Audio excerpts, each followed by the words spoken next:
Hi, I'm Melissa. Many people say that the zero tolerance policy is not fair because it ruins the lives of people.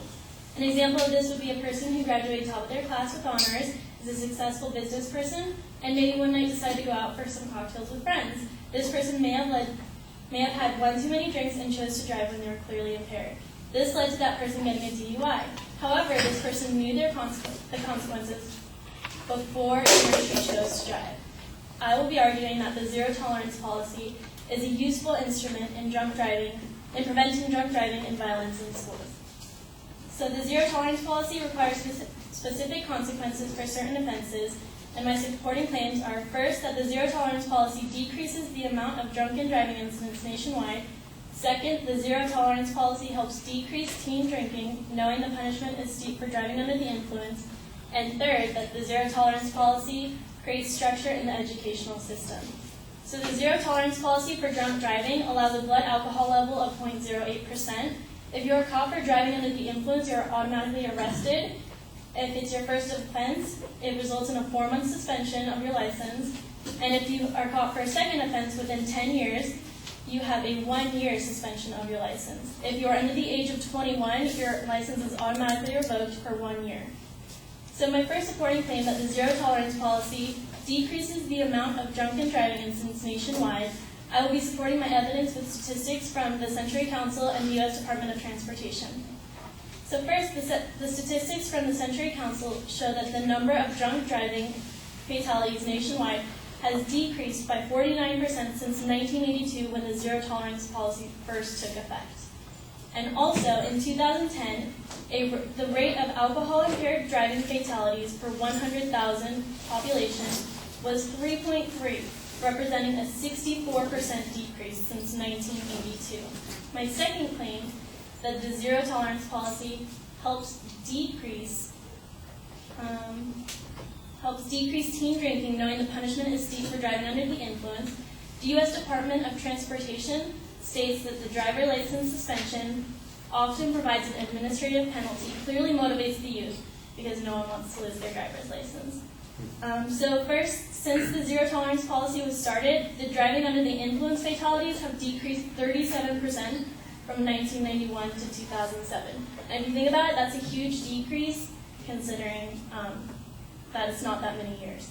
And also, the rate of drunken driving fatalities decreased 58% nationally among those less than 21 years of age between 1991 and 2009.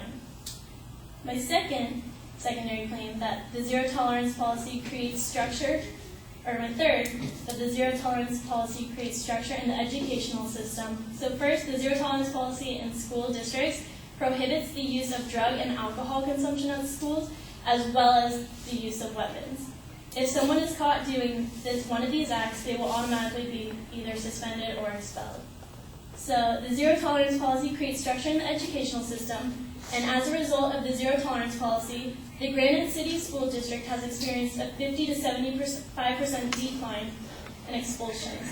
Also, violent crime in schools has declined dramatically. The annual rate of violent crimes in 2007, which is 40 per 1,000 students, was less than half of the rate from students in 1994. Now, I know there has been many shootings in schools in that time, but it has decreased so much since 1994. And my 3 secondary claims that the zero tolerance policy decreases the amount of drunken driving incidents nationwide, the zero tolerance policy helps decrease teen drinking, knowing the punishment is steep for driving under the influence, and that the zero tolerance policy creates structure in the educational system, helps me to conclude my main claim that the zero tolerance policy is a useful instrument in preventing drunk driving and violence in schools.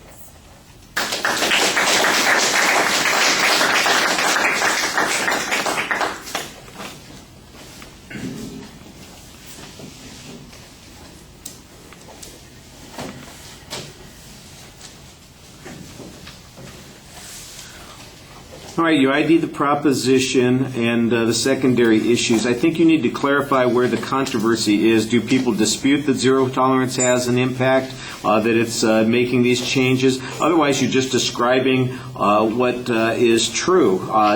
You have to explain why there is a dispute or why there's a controversy on this particular point. It's easy to follow the body of the speech. You have good internal signposting, so that's pretty straightforward. You've got a lot of data on the drunk driving issues, and because so much of it is the drunk driving issues, I'm a little surprised that you bothered spending any time on the other issue. Although you had a couple of good pieces of information on that, it seemed to be a side issue talking about the violence issues. I also think you need to define what zero tolerance means in the context of both drunk driving and these other kinds of issues. For instance, does it mean automatic suspension if you were caught with a weapon? Does it mean automatic suspension if you are using a drug? And do we have a way of contrasting schools that have zero tolerance policies versus those that don't have zero tolerance policies? Or do all schools have zero tolerance policies? Did they all start using those in 1991 the way you described it? You mentioned zero tolerance started in 1982, but we got no historical context. We have no explanation of what law or policy or procedure is being put in effect there, so I think it needs a little bit more context. I thought you did a very nice job presenting the argument, and you had an excellent summary. All right, thank you all for your patience this evening. I'm looking forward to hearing as many speeches as we can on Wednesday, but don't forget that we can only go for half an hour or so before we start working on the test.